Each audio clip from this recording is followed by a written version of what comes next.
Olá, bom dia para você. É manhã de quinta-feira. Quinta-feira, dia 28 de setembro de 2017. Estamos começando mais um Toda Manhã. Bom dia para você. Bom dia, claro, né? Não vou poder deixar de pegar no pé dos flamenguistas, porque virou a piada do dia hoje. Os flamenguistas. Coitados dos flamenguistas, né, Jonas? Estão sendo aí. Dizem que o esporte favorito do resto do Brasil é pegar no pé de quem é flamenguista quando o Flamengo perde alguma decisão importante. Foi o que aconteceu ontem, não é mesmo? Um monte de piada, um monte de memes rolando por aí. Até surgiu a notícia que o goleiro, como é que é o nome dele? Muralha, tentou se matar ontem depois do jogo, né? Só não conseguiu porque ele pulou pro lado errado. Você é flamenguista? Não?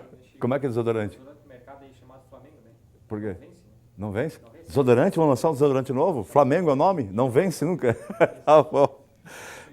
Que me desculpem os flamenguistas, mas é o bom humor. O bom humor, esse nosso bom humor brasileiro, ele é muito legal porque nos torna pessoas mais leves. Atrapalha um pouco porque a gente leva muita coisa na graça também e esquece das coisas sérias. Mas o bom humor também tem limite. Tu não acha? Acha, né? Tem um limite, né?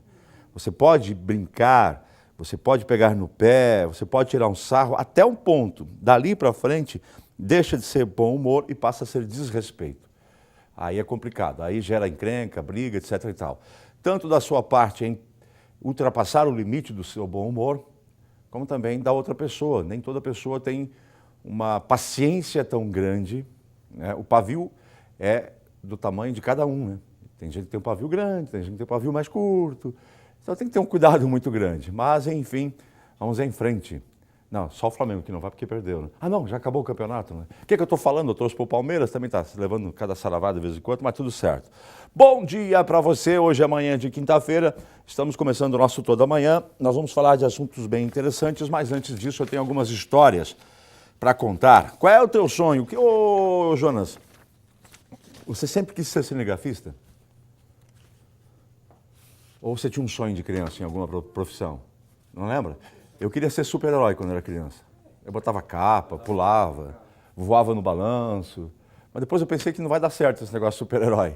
Aí eu pensei em ser de tudo, astronauta, piloto de caça de guerra. Só pensar uma besteira, gente. Mas todo mundo tem um sonho que ficou lá e alguns desistem e por não ser o sonho viável, ou talvez não ser o verdadeiro sonho, a verdadeira função da pessoa, o seu destino é outro. Outros não desistem, vão a fundo e transformam seus sonhos em realidade, né? Através de uma profissão que o cara desde pequeno já sabe o que quer ser. E outros transformam um pouco essa história, essa realidade. É o caso. Quando eu vi isso aqui, cara, eu fiquei com um sentimento de simpatia. Eu não vou usar pena, porque a pena é um sentimento estranho. Eu fiquei com um sentimento de simpatia por esse cara. Na busca para realizar o sonho da vida de ser piloto de avião, o técnico em eletrônica Geraldo Araújo, de 63 anos, decidiu construir a réplica de uma aeronave na frente da casa onde mora. A casa-avião chama a atenção de todos que passam pela estrada da Areia Branca, no quilômetro 15, na zona rural de Porto Velho, e está fazendo muito sucesso na internet por causa de fotos divulgadas do local. O técnico, que já voou várias vezes de avião para visitar familiares no Ceará e no Amazonas, nunca se contentou apenas em ser passageiro. Há um ano, chamou o cunhado, sempre tem que ter um parceiro para loucuragem, né? Aí, cunhadão, vem cá! O João Batista, que é pedreiro, para iniciar a construção de uma casa no formato de aeronave no sítio que comprou. Quando eu comecei a ler a notícia, eu pensei que imagino a barbaridade que os caras fizeram. E, para minha surpresa, não. É uma réplica fantástica, olha só a cena, é uma réplica fantástica da frente, da parte frontal de um avião de carreira. Detalhes minuciosos, gente. Eu sou o inventor de tudo isso, mas precisava de um pedreiro que também fizesse o serviço. Aí falei com meu cunhado, iniciamos os trabalhos, porém nunca pude deixá-lo sozinho, pois sou minucioso e perfeccionista e a construção é o sonho da minha vida. Ele disse que desde jovem sempre queria voar, ele chegou a construir um foguete na casa dele para ir para a Lua, mas não deu certo. O foguete não foi, mas ele vive no mundo da Lua, brincadeira, gente. E ele continua com o sonho de voar, mas como não vai poder ser piloto de avião, por questões práticas do dia a dia, já está com 63 e não pela idade, mas por outros impedimentos, ele construiu esse avião. Tem mais uma foto, é só essa. Tinha uma foto da frente, só essa? Tinha uma foto bem... Ali, essa aí. Olha o detalhe, cara. Puxa um pouquinho para lá. Cara, é perfeito. É perfeito, cara. Não é... É um trabalho artístico. É um trabalho artístico. E ele não acabou ainda, porque tem que fazer toda a parte de acabamento interno, externo. Mas olha só os detalhes das janelinhas, da questão aerodinâmica, das proporções. Realmente um trabalho fantástico, cara. E parece que o avião entalou no meio da casa dele. A casa dele, foi o que me chamou a atenção, não sei se tem uma terceira foto, a casa dele é extremamente simples, mas o avião é perfeito, né? Depois a nossa psicóloga vai explicar o porquê que acontece isso. O avião, perfeito, a casa dele, não importa a minha casa, é só para morar mesmo, o barato. Agora, não sei o que ele vai fazer dentro do avião, não sei se vai ser a sala de janta, a sala de televisão. Não, banheiro não. Eu faria sala de televisão. E lá na ponta, na cabine do avião, eu botaria a sala de jogar videogame. E nas janelinhas eu colocaria os monitores para jogar, né? Aí eu já tô chutando o pau da barraca, né? Legal, gente. Parabéns a esse senhor que, de uma forma ou de outra, está realizando o seu sonho de infância em ser piloto de avião. Até estou vendo ele, né, aos finais de semana, sentadinho lá na cabine do avião, só. Altas viagens, né? Que a gente consegue viajar mesmo sem sair do chão, sem sair do lugar. Bem, faixa de pedestre. Eu tenho dificuldade não com faixa de pedestre. Eu tenho dificuldade de ver lombada. De vez em quando eu passo uma, atropelo uma, cara. Tu também? Não, tu também? Não, é que os caras não pintam a lombada, cara. Os caras não pintam a lombada, não é verdade, gente? Eu não tenho nada contra a lombada. A lombada, eu prefiro muito mais a lombada do que a lombada eletrônica, que te multa, né? Essa lombada física só vai te dar um susto, etc e tal. Mas, enfim, você reduz a velocidade de qualquer jeito. Mas, gente, vamos pintar a lombada, né? Porque daí à noite, né, de óculos, à noite, chovendo, você não vê nada, né? Só passa. Blum, o que foi isso? Uma lombada, né? Tá certo. Mas não é de lombada que eu quero falar de faixa de pedestre. Como a faixa de pedestres parece não significar nada para muitos motoristas, algumas tentativas de pinturas em 3 dimensões pelo mundo tentam tornar o sinal mais visível com o objetivo de evitar atropelamentos. Já foram vistas iniciativas na China, Índia, Geórgia e agora na Islândia. A ideia é usar a ilusão de ótica com um fator a mais para fazer os motoristas reduzirem a velocidade e permitir a passagem dos transeuntes. Segundo informou a agência de notícias chinesa Xinhua, em Chengdu, meu chinês está perfeito, meu. Pedestres notaram que os veículos passaram a parar mais na faixa com a pintura 3D. No entanto, ainda não existem estudos que comprovem a eficácia que pode cair conforme os motoristas vão se acostumando com a ilusão. O cara já sabe que é uma ilusão, nem para. Mas olha como é que ficou a pintura, gente. Essa é a pintura em 3D. A sensação é que ela é uma, é uma faixa elevada mesmo. A sensação é de que é uma faixa elevada, o cara leva um susto, o que pode ocasionar acidente também, né? O cara pensa que é uma mureta, alguma coisa que está ali na meia, freia bruscamente, quem vem atrás, bum!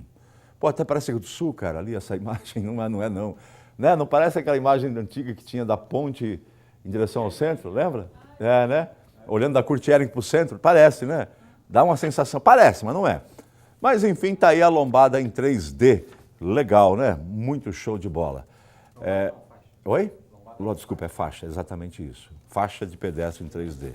Rapaz, eu li uma notícia muito interessante de Rio do Sul. Ontem, na BR-470, a Polícia Rodoviária Federal fez uma abordagem e o senhor que estava dirigindo fez o bafômetro, estava com o teor alcoólico um pouco acima, né? E aí a polícia prendeu o cara, não pode, e pediu para ele entrar em contato para alguém buscá-lo. Ele ligou para um amigo. Amigo, deu ruim. Estou aqui no posto da polícia, me pegaram, vem buscar. Aí o amigo veio. Quando o amigo chegou, a polícia, o senhor também está meio estranho, vamos fazer o teste. O cara fez o teste, estava ruim também. Ficou os dois. Foi só para descontrair, né, gente? Amigo é essas coisas. Amigo para essas coisas, né, Jonas? Ah, estou ruim, mas eu vou lá te buscar. Aí tiver que chamar mais 2 caras para buscar os 2 carros, né? Os 2 não poderiam dirigir. Gente, eu quero fazer um convite especial para vocês da vigília de louvor que vai acontecer da sexta para sábado aqui na Catedral São João Batista. Coloca a tela no ar, coloca a imagem no ar. Vigília de louvor nessa sexta para sábado, começa à meia-noite, né? E vai até às 5 horas da manhã. Às 5 horas da manhã começa a Santa Missa. Esse evento já aconteceu em outros momentos aqui em Rio do Sul, isso há uns 3 ou 4 anos, e agora volta a acontecer. É um momento muito interessante. Eu vou viajar amanhã, se não eu iria, Jonas, com certeza eu iria. É uma coisa que me chamou a atenção, me instigou.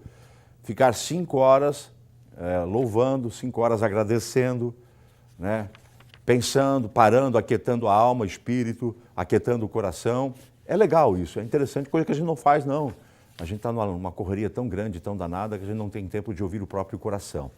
Então, para quem está com vontade, é dessa sexta para sábado, vigília de louvor, na Catedral São João Batista, a partir da meia-noite até às 5 horas da manhã de sábado, indo para a Santa Missa, que começa naquele horário com o Padre Michael, tá certo? Aí vai ter banda católica, música, vai ter pregação, vai ter um monte de coisas interessantes. Fica o convite para você, tá certo? Nani, Marcelo, beijão para vocês. Programa de hoje. Estou com depressão. Depressão continua sendo uma das doenças que mais atingem a população, doutora? Atinge, né? Depressão continua, né? Está em alta ainda, né? Está em alta ainda. Vamos falar sobre depressão com a Josiane Garbari. Acertei dessa vez? Botaram o nome certo, a Thalita está ligada. Ela que é psicóloga. O evento também acontece dia 30 agora? Vai ter um evento aqui em Rio do Sul que trata sobre depressão? Muito bem. É só para quem é da área ou para interessados e curiosos também? Não responde. Depois tu responde, senão vou acabar com a entrevista antes de entrar no ar. Já ela estará aqui com a gente e também, lá no último bloco, vamos ter a presença do Dr. Ricardo Miller. Todo mundo sabe que foi essa semana ou foi semana passada que morreu o Marcelo Rezende? Foi semana passada, né? Morreu o apresentador Marcelo Rezende, super, hiper, mega conhecido, ele que estava com câncer, e o que mais chamou a atenção é que ele simplesmente desistiu do tratamento tradicional e partiu para tratamentos alternativos. E a gente vai conversar com o Dr. Ricardo sobre isso, né? Essa questão de tratamentos alternativos, pode fazer, não pode fazer, se é indicado ou não é, mas se tem que deixar o tratamento tradicional de lado para partir para outro tipo de tratamento. E a gente vai aproveitar também a visita da Josiane Garbari para falar sobre isso, como é que fica o estado psicológico de uma pessoa quando recebe a notícia de uma doença grave e de como fortalecer o espírito, né? Fortalecer o seu íntimo, a sua vontade de poder superar essa doença. É tudo isso no programa de hoje que já está entrando no ar. E a gente faz aí uma dica bem especial no finalzinho desse bloco da Planeta Estofado. Solta lá. Planeta Estofado está sempre pertinho de você, trazendo aquilo que você gosta. Olha só, agora você sabe que a gente está falando de modernidade em sofás. Na semana passada a gente falou de um sofá tradicional e agora a gente vai falar de um super, hiper, mega moderno. O povo cada vez também quer muito mais conforto. Eu tenho 1,80 m, certo? Né? Tem sofá que tem as chaises que vai esticar, eu fico com as perninhas assim, né, para fora. Complicado, mas meus problemas acabaram, meus e os seus, porque agora já tem solução para isso, não é mesmo? Muita gente que comprou sofá retrátil reclamava justamente disso aí. Senta aqui na loja, sentei, gostei, poxa, mas depois de um tempo em casa, usando sofás, eu fico uma hora e meia sentado. Eu tenho que ficar mexendo, tenho que ficar procurando uma posição porque eu fico com a perna pendurada. Exatamente. Porque o avanço dele é pequeno. Isso. E realmente, assim, a gente teve vários estilos de retrátil que ainda estão no mercado, peças com catraca na ponta e tal, que deixavam uma estética muito feia no sofá, né?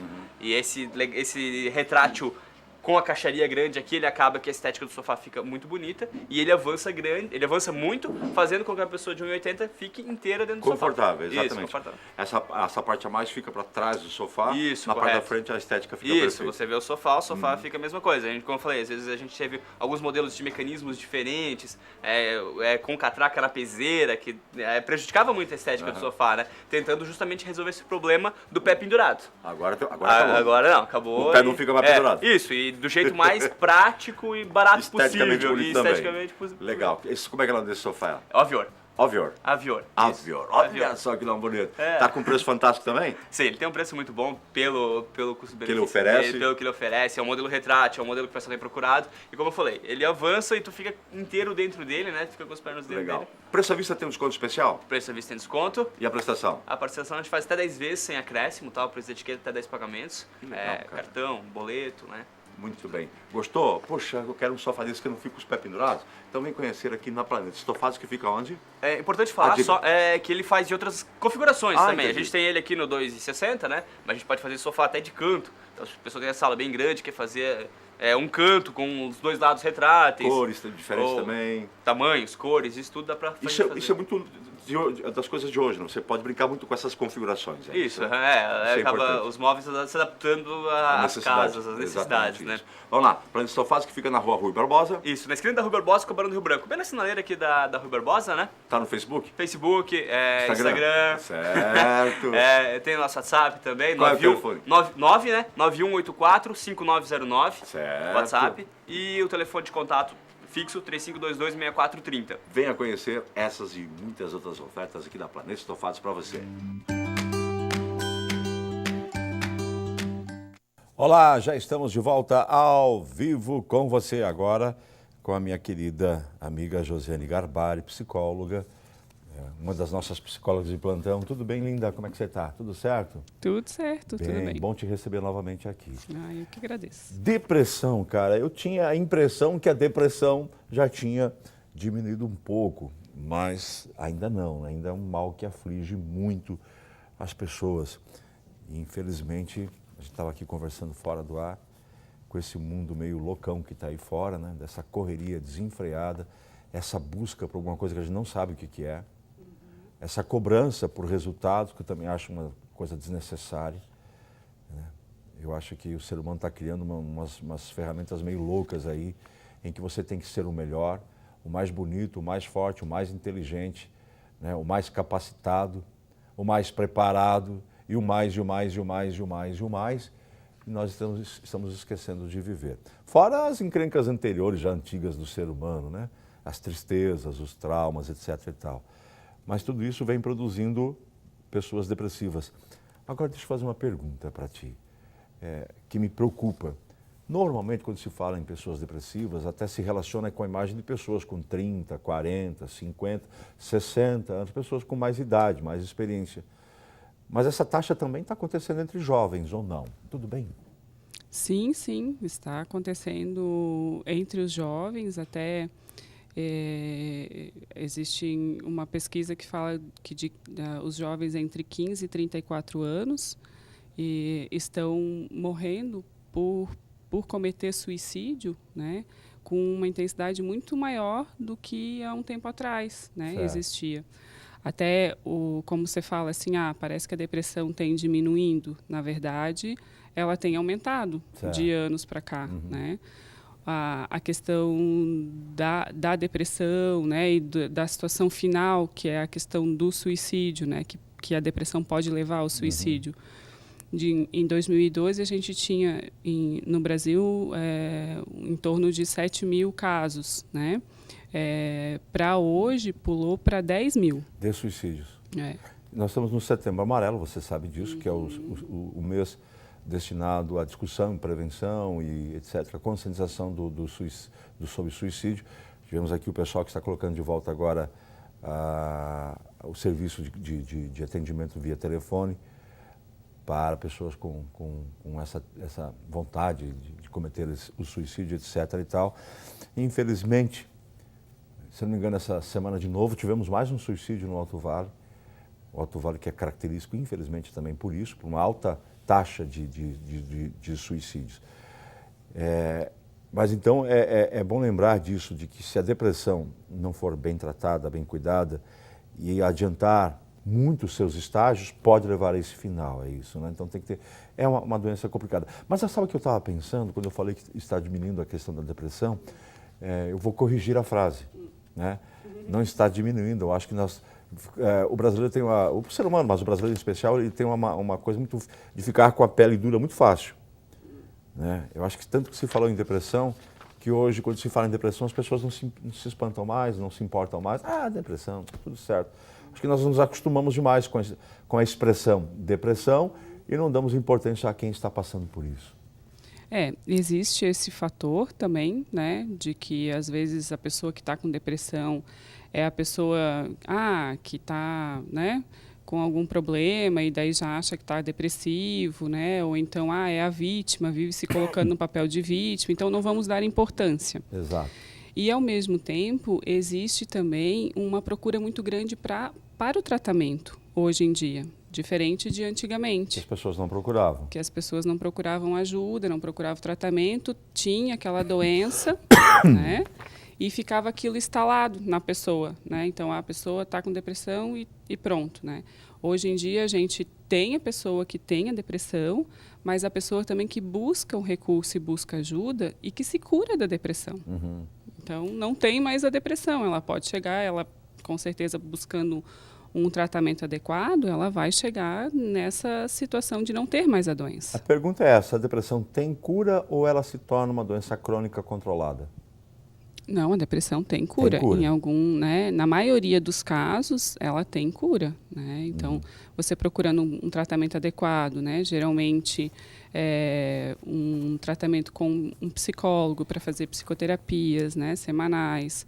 Dependendo do caso da depressão, a pessoa às vezes precisa do encaminhamento para um médico, para um psiquiatra, para também incluir no tratamento a questão do medicamento, né? Certo.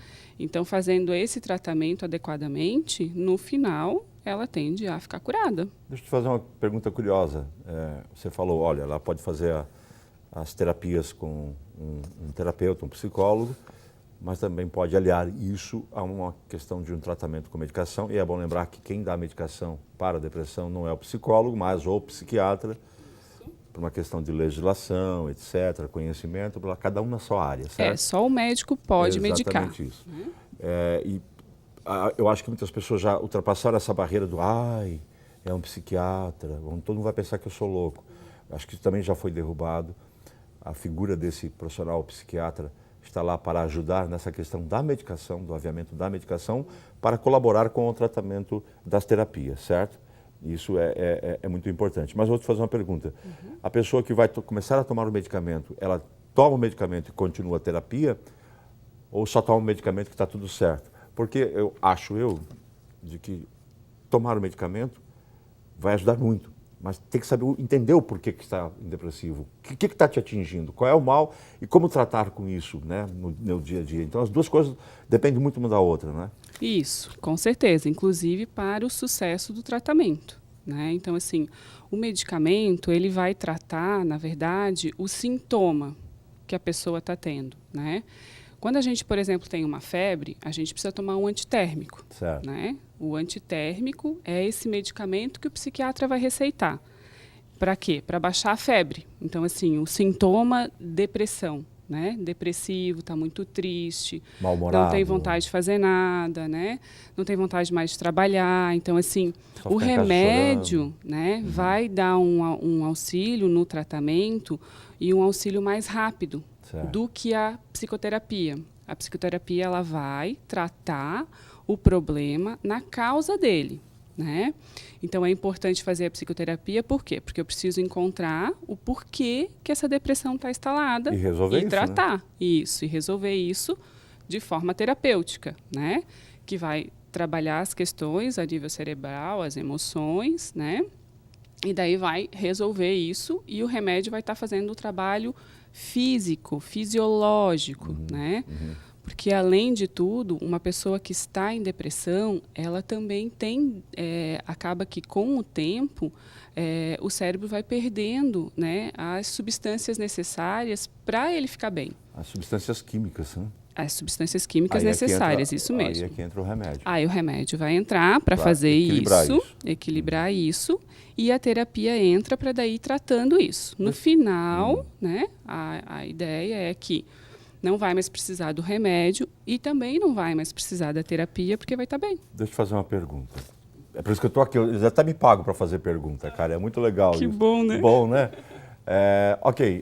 Eu estou com depressão, a princípio eu não sei porquê. Isso pode acontecer, a pessoa não sabe porque, só sente o estado depressivo, tristeza, chora, perde a vontade, perde libido, perde tudo. Geralmente E deixa é quieto aqui, assim. encostado no barranco para ver se o mundo acaba em barranco mesmo. Mas aí eu vou fazer as sessões com um terapeuta, um psicólogo, uma psicóloga, etc. e tal. E vamos conversando, a pessoa vai se expondo, até que em desses momentos, determinado momento, a verdade vem à tona. Pum! Olha, eu acabo de descobrir, através desse acompanhamento do profissional, que a minha depressão, puxa, eu nem imaginava isso, mas veio lá de criança, veio lá de adolescente, ou foi uma coisa há pouco tempo, uma coisa que eu nem pensei que ia me atingir tanto, mas me atingiu. Descobri a causa da minha depressão. Isso é bom, muito bom. Sim. Mas daí a pessoa pensa, bem, eu estou depressiva porque aconteceu isso. Aí ela fala, bem, agora eu já sei porque eu estou depressivo, acabou o tratamento, vai acabar a minha depressão. Não é assim. Por quê? Isso é interessante falar para as pessoas que estão em casa, porque muitas vezes, a minha tosse está voltando, eu acho. Muitas vezes a pessoa se dá conta, se descobre através de uma ajuda profissional ou de si própria, o porquê que aquela depressão se instalou, qual foi o motivo, qual foi o gatilho, qual foi a situação. E ela se pronto, estou curada. E toda vez que, a cada dia ou semana, ela encontra alguém e fala, eu sou depressiva, eu estava depressiva porque aconteceu isso. Ela fala de novo daquele trauma. Isso é bom? Isso é ruim?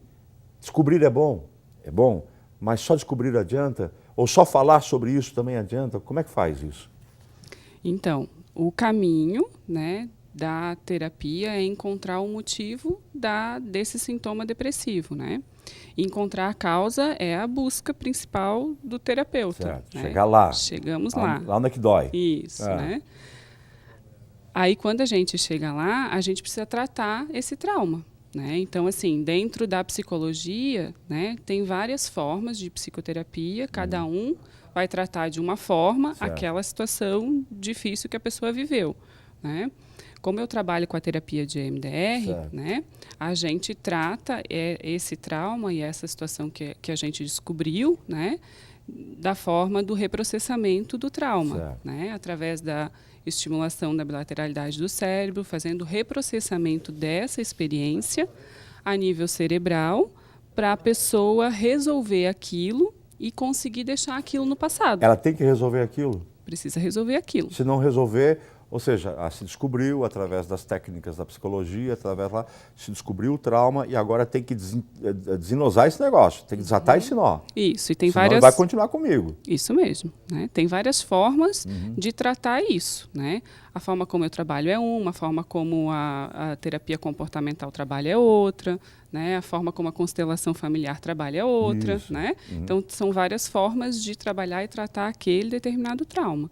Né? Mas ele precisa sim ser resolvido, porque se não for resolvido, aquilo vai ficar. Vai né? continuar. Vai continuar. Isso muitas vezes é tão fácil, parece ser tão simples, mas é o mais complicado. Né? Parece ser fácil, parece ser simples, e muitas vezes a solução também é simples, mas é complicado porque muitas vezes também a pessoa não quer desatar o nó. Né? E era aquela coisa que dizia já, vovó, olha, não engole sapo, né? Resolve o negócio. Né? Vai lá, pede perdão, perdoa, faz qualquer coisa, mas não leva esse negócio junto. E isso é verdade, é uma coisa para o dia a dia da gente. É isso mesmo. Né? O resolver é dessa forma. Né? É tentar entender, ressignificar aquela experiência de uma forma diferente. Essas experiências, às vezes, elas acontecem muito na infância. Quando a gente é criança, a gente não entende direito as coisas, como que elas acontecem, né? Por isso que gera muito trauma nessa época, nessa fase, né? Aí, quando a gente é adulto, a gente entende que, se fosse como adulto, tivesse passado por aquela situação, seria diferente. O entendimento, a solução seria diferente. E é esse entendimento da mente adulta que a gente precisa fazer com aquelas experiências da infância. Legal. Um dia a gente podemos tocar no assunto do subconsciente. Meus queridos, qual o percentual do consciente, da mente consciente, do inconsciente? Tu lembra de cabeça? Eu já ouvi falar, mas tem um percentual, né, do que é a mente consciente e o que é o inconsciente. E é uma diferença brutal, né? Mas a gente pode falar sobre esse assunto do tal do inconsciente, né? Que ferra muito com a gente, né? Na verdade, esse inconsciente é isso que você diz, assim, ó, por exemplo, quando o paciente chega, eu estou com depressão, eu estou depressivo, mas eu não sei do que e da onde, né? Então, assim, muitas vezes a pessoa não consegue primeiro ligar da onde que está vindo essa depressão, né? Que isso não está consciente, entende? não está consciente. Isso é disso? Esse sintoma é disso que está acontecendo? E outras vezes ainda pode ser que aconteceu alguma coisa na vida da pessoa, lá numa infância bem mais remota, e isso ficou instalado, sim, no inconsciente. E a pessoa realmente não lembra daquela experiência. Mas está lá. Mas está lá. Inconscientemente. É mais difícil até de trabalhar daí. É complicado, né? Porque daí tu precisa resgatar isso, assim. É bem complicado. Mas também tem como resgatar a forma como que a terapia de EMDR acaba abordando. Ela trabalha também com essas questões inconscientes, que a pessoa não lembra. Eu fiz uma sessão com a Josiane há umas 3 semanas, foi, né? Ela me convidou até mesmo para testar essa maneira, essa metodologia de trabalho. E foi muito legal, foi muito prazeroso. E a gente começa a observar de que é como... Você já viu o balai de siri? Já pegou siri alguma vez? Quem vai na praia pegar siri sabe o que é. Você bota dentro do balaio, vai pegando siri e colocando no balaio, né? Aí quando você puxa um, vem tudo. Uma penca de siri, um grudadinho no outro. Os nossos problemas são muito parecidos, que eles estão todos relacionados um com o outro. Isso. Ligados um com o outro, muitas vezes de maneira inconsciente você não se dá conta. Você puxa um, aquele probleminha, daí você já vai lembrar de outro. Isso mesmo. Que vai lembrar de outro. E vai puxando o sirizinho para fora do balaio. E vai embora. Daqui a pouco você tirou a penca toda de siri. Isso mesmo. Isso acontece por causa da nossa rede de memória. Que a nossa rede está interligada. Uma experiência com a outra que é parecida, com a outra que é parecida. Então, a gente busca lá no nosso cérebro aquele caminho cerebral, entende? Certo. Então, por isso que parece bem isso que tu falou, assim, um exemplo bem legal. Vai lá vem grudado. Vem tudo, né? Vem tudo.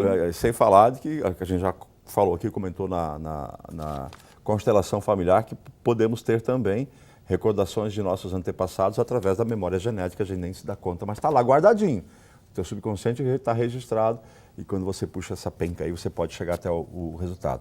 Vai acontecer aqui dia 30 e é interessantíssimo, um evento muito legal que trata desse assunto depressão. Você tem aí algum lugar no teu celular, né?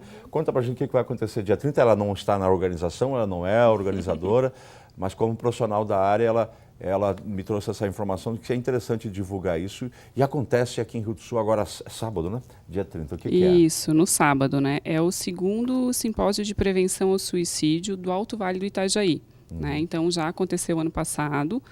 É um momento, assim, que profissionais até da nossa região, aqui da nossa cidade, médicos, psiquiatras, psicólogos, estão fazendo um dia inteiro de palestras, né? Então, começa às 7h30 da manhã e vai até às 5 horas da tarde. Vai ser no Instituto Federal Catarinense e precisa fazer inscrição antes, né? Eu não sei como que tá, se já fechou todos os inscritos, tem um número limite de pessoas. Tem um contato aí para inscrição? Tem. Os ingressos estão disponíveis no www.ismave.com.br. Muito bem. Ismave. Lá você vai achar essa informação. É um momento interessante. Claro que muitos profissionais da área que vão participar, psicólogos, psiquiatras, etc, etc, etc. Mas eu sempre digo, gente, a gente tem que ser curioso. Né? A gente precisa ser curioso. Eu preciso conhecer minha mente, eu preciso conhecer de mim mesmo. Preciso me conhecer e conhecer o que é o ser humano. Eu sempre que posso, eu participo de coisas assim, cara, só para ficar tentando entender todas essas situações. Nós vamos fazer o seguinte, deixa eu fazer uma pergunta para você. Você conhece o Marcelo Rezende, né? Que era o apresentador de televisão. Sim. Ele foi diagnosticado com câncer e resolveu abandonar o tratamento e acabou morrendo. A gente vai tratar desse assunto no próximo bloco com o Dr. Ricardo Miller, que é oncologista. Mas você pode ficar com a gente para nos dar algumas orientações sobre de como uma pessoa pode enfrentar uma notícia como esta. Você está com câncer. Você tem uma doença gravíssima do coração. Você está com HIV. Só falar de porcaria, só de coisa braba agora, viu? Assim, é uma doença gravíssima. Como a pessoa pode preparar o seu espírito, a sua força de vontade para enfrentar a situação que não é uma situação fácil, né? Como se preparar não só para receber a notícia, mas principalmente para continuar um tratamento, para ter forças para ter um tratamento. Com certeza. Então, assim, até uma das causas, inclusive da depressão, como a gente tinha falado antes, né, Chico, é o recebimento de uma notícia de uma doença grave. Então, isso pode sim, né, causar a depressão. Então, além da doença grave que a pessoa vai ter que lidar, né, vai ter que lidar, vai ter que tratar duas também a depressão. A né? doença que se instalou e a depressão Isso. que adquiriu em função da notícia. Porque precisa estar bem, né, para lutar, né, contra essa possibilidade de morte, né, que é Exatamente esse isso. momento da doença grave. Você fica no próximo bloco, então? Fico sim. Poderosa. Então faz o seguinte, nós vamos para o intervalo, já voltamos com duas criaturas fantásticas, a Josiane Garbari, que é psicóloga, e também o Dr. Ricardo Miller, que é oncologista, para falar dessa situação especificamente do Marcelo Rezende, famoso, com recursos, tinha essa possibilidade de tratamento de nível de ponta, de tecnologia, e simplesmente não, vou para um tratamento alternativo e vou me curar acreditando num milagre. Milagre acontece, mas a gente tem que ajudar, né? Sozinho o cara não consegue. Já a gente volta, um minutinho só.